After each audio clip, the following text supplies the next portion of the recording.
me address some of the questions we received via email, and then for those people who want to submit questions online, they can. So one of the questions, and you touched on this a little bit before, for the discussion of mitigating risk, I'd like to learn about the government's perception/expectation regarding performance bonds in place for small, mid-sized service businesses. More broadly, I'd like to learn some ideas on what types of risk mitigation vehicles, such as performance bonds, can have in place to compete effectively against larger companies. Well, the issue of bonding, performance bond, it will relate exactly to the contract requirements.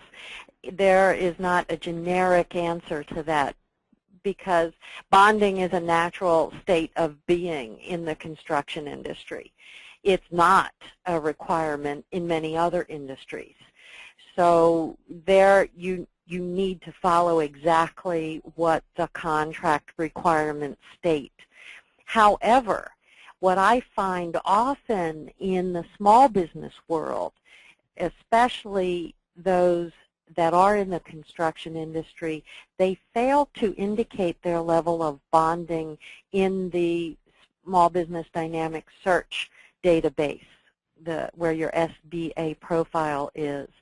That will separate you from your competitors if you have bonding separate levels for aggregate opportunities as well as individual contract opportunities. Put that in your SBA profile. That will help mitigate risk. They'd much rather work with someone who does have the bonding capacity as opposed to someone who doesn't. Okay, good. This person wants to know if you can give an example of let me just scroll down, a good compatibility statement.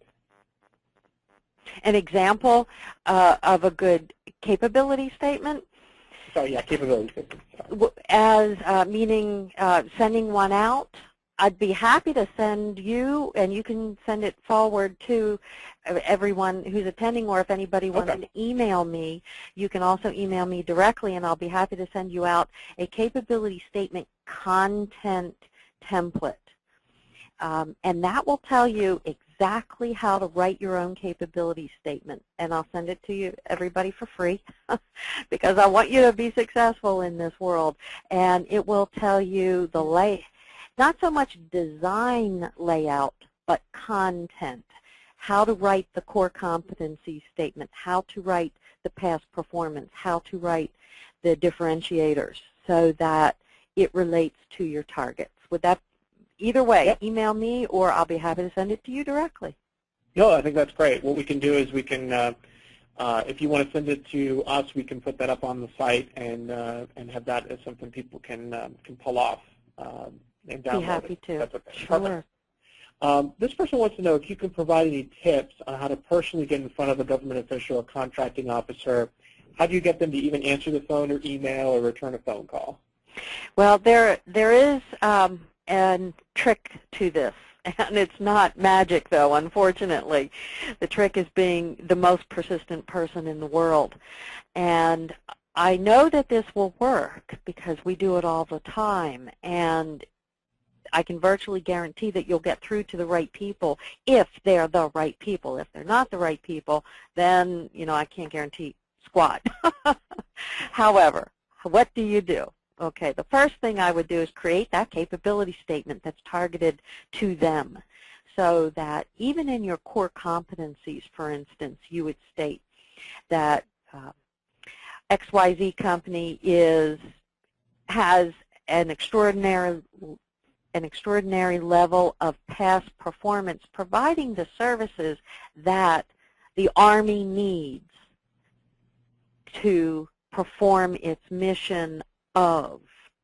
So you bring in the target's name, their agency, right in your own core competency statement. So instead of saying, our company's fabulous because we're the best since sliced bread, you're saying, we provide exactly the services that you need. And I guarantee that when you send this kind of targeted capability statement, eventually they're going to open it because I'm going to tell you how to get them to open it. in just a second. But if it's targeted, they'll pay attention. If it's generic, you just shot yourself in the foot. Okay, so how do you get them to open it? Well, the first thing I do is I call them ahead of time. Hi, I'm Gloria, TargetGov. I just sent you our capability statement, and I'm asking for a capability briefing. I'm going to ask for 2 different days. Whatever day's best for you, let me know. Look for my email. It's in your inbox now. So you hang up, you make sure you send the email. The next day, you follow up with another phone call. 2 days later, you follow up with another phone call and another email. 3, 5, 7 days later, you follow up again. The trick is most people stop after 3 times because the folks that you're sending this to know if they ignore you 3 times, you will go away, because most people do. So if you're persistent enough and you contact them by phone and email, back and forth, 5 times, 6 times, 7 times, you're telling them that you're persistent, that you're targeted, that you know that you're the right match for them. And they'll do one of 2 things. They're either going to say, look, finally I'm not the right person for you to talk to, and they'll tell you who is, or they'll let you know when they're available to meet. Right. So we have this question that just came in. What's an example of risk due to contract vehicle? Risk due to contract vehicle is pretty straightforward, frankly. It's kind of black and white. You either have the vehicle or you don't. And I've seen many companies try to pursue an opportunity, but they don't have the exact vehicle that that agency uses on a regular basis. For instance, the agency uses a GSA schedule and they don't have it. And they're not willing to team with somebody who does. Or the agency is using an IDIQ. Let's say, for instance, the SOUP vehicle. And they want to sell IT products, and they're not on SOUP, and they're not teamed with anybody that is. The fact is that they're probably never going to get that sale. They're just getting a flat spot on their forehead from beating their head against the wall without having that vehicle. So there it's pretty straightforward, black and white. Either you have it or a team member that has it, or you don't. Okay, great. This person would like to know how the government values specific certifications such as ISO 9000, CMMI, and others when evaluating risk for service companies. That's a great question. And we're seeing it more and more creep into requirements of contracts.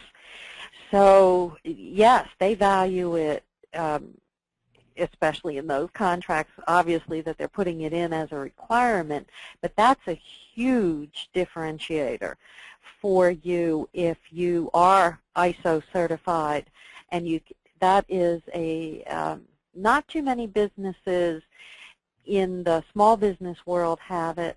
Not too many businesses, even in the mid-sized business world, will have it. So that is something that can definitely set you apart from your competition, any of the ISO or related types of certifications. Okay, great. Now, just so you know, we did run a little bit of a poll just to get an idea of where people thought, based upon today's presentation, if there was an area that people felt they needed to work on to mitigate a perception of risk. And just so you know, Gloria, that about 21% said yes, they feel that their core competencies are an area. 29% said past performance. So it's about half that said one of those 2 areas. 4% said their contract vehicle. 8% said there was an other, either financing their partners. And then about 38% said no, they didn't feel that they had an area specific to work on to mitigate perception of risk.